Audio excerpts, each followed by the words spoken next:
Selamat sejahtera kepada semua anggota pertubuhan bangsa-bangsa yang saya kasihi sekalian.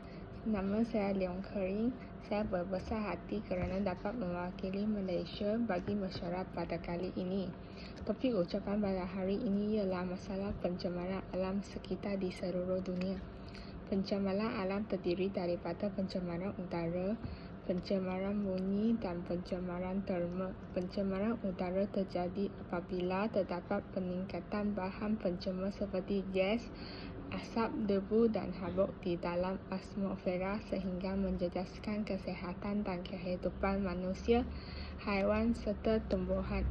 Punca pencemaran udara ialah pembakaran terbuka. Contohnya jerebu rentas sepadan yang berlaku di Malaysia dan Indonesia. Oleh hal yang demikian, Malaysia dan Indonesia telah merangka kerjasama dan menyelesaikan isu jerebu tersebut. Bekas Perdana Menteri Malaysia Tan Sri Dato' Haji Muhyiddin bin Mohd Yassin, kedua-dua kementerian yang bertanggungjawab, juga akan menunjukkan focal point bagi memudahkan komunikasi dalam isu alam sekitar dan jerebu rentas sempadan. Pencemaran bunyi ialah bunyi yang mengganggu serta mendatangkan keburukan kepada kesihatan manusia dan haiwan. Pencemaran bunyi berlaku apabila terlalu banyak bunyi yang kuat. Sebagai contoh, bunyi horn yang dihasilkan oleh kereta. Menurut satu kajian yang dilakukan, pencemaran bunyi mempunyai kemampuan yang akan merosakkan fungsi badan terhadap sel.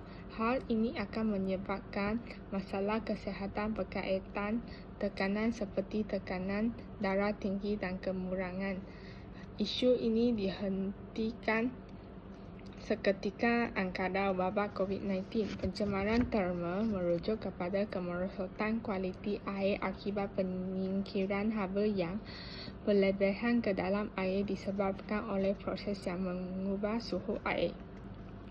Air digunakan sebagai ejen penyejuk untuk menyejukkan generator di dalam kilang industri dan stesen jana kuasa elektrik. Air panas yang terhasil kemudiannya disalurkan kembali ke sungai atau ke tasik dan ini menyebabkan pencemaran terma.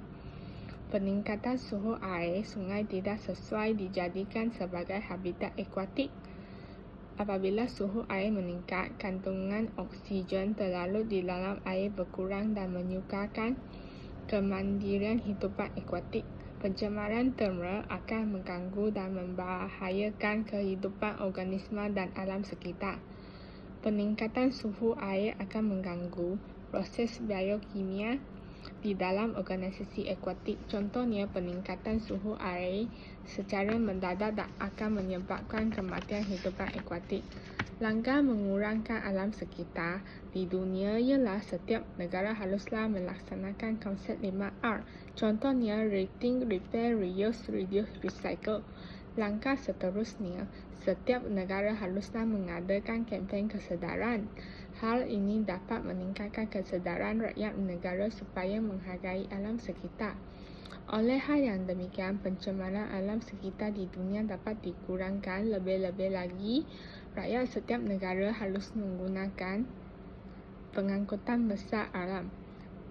Hal ini dapat mengurangkan pembebasan gas karbon monoksida dan asap. Sebagai contoh, rakyat boleh menggunakan kenderaan awam seperti bas dan komuter atau menaiki basikal dan kenderaan hybrid. Secara konklusinya, rakyat haruslah bekerjasama untuk memelihara alam sekitar supaya dapat menjamin kesejahteraan hidup. Sekian, terima kasih.